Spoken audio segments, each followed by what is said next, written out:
பாருங்க, நான் உங்க கூட பேசிட்டு இருக்கேன். நீங்க என்ன பண்றீங்க? உங்க மனசு கூட பேசிட்டு இருக்கீங்க. நான் உங்க கூட பேசிட்டு இருக்கேன்.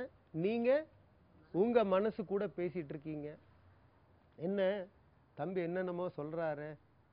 சிலதெல்லாம் ஒத்துக்க முடியுது, சிலதெல்லாம் என்னமோ சொல்றாருங்க. நடக்குதுங்களா? உள்ளுக்குள்ள ஒரு பெரிய பட்டிமன்றமே நடந்துட்டு இருக்கு. இதற்கு பேர் என்ன? இதற்கு பேர் தான் அவேர்னஸ், அதாவது விழிப்புணர்ச்சி.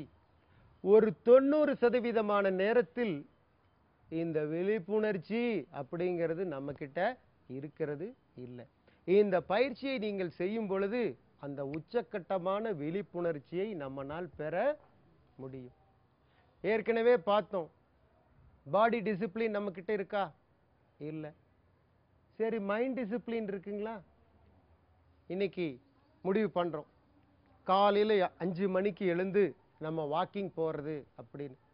அலாரம் எல்லாம் ரெடி பண்ணி 5 மணிக்கு வச்சுட்டு நைட்டு படுத்துடுறீங்க.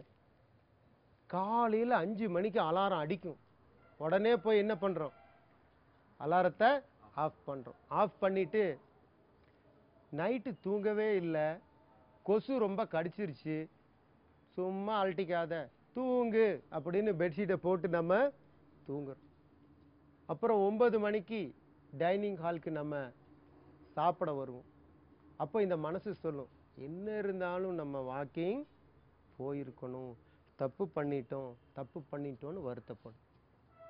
சரி, மறாவது நாள் இதே போல அலாரம் எல்லாம் ரெடி பண்ணி சாயந்தரம் வச்சுட்டு படுத்துக்கிறோம்.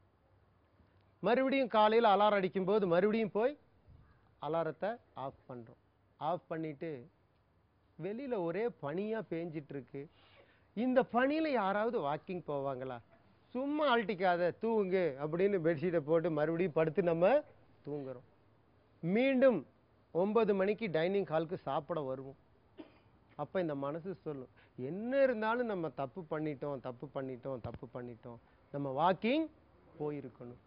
இங்கே என்ன நடக்குது அப்படின்னு பார்த்தீங்கன்னா, உங்கள் மனம் அப்படிங்கிற நாற்காலியில் ஒரு மேனேஜர் உட்கார்ந்துருக்கார். அவர் தான் இதையெல்லாம் முடிவு பண்ணுறார். நாளைக்கு காலையில் 5 மணிக்கு வாக்கிங் போகணும்னு.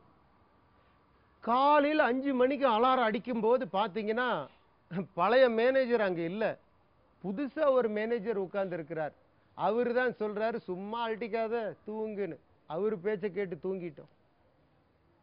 அப்புறம் காலையில் 9 மணிக்கு டைனிங் ஹாலுக்கு வரும்போது பார்த்தீங்கன்னா உங்கள் மனம்ங்கிற நாற்காலியில் அந்த மேனேஜரும் இல்லை, புதுசாக ஒருத்தர் உட்கார்ந்துருக்கிறார். அவர் தான் வருத்தப்படுறார்.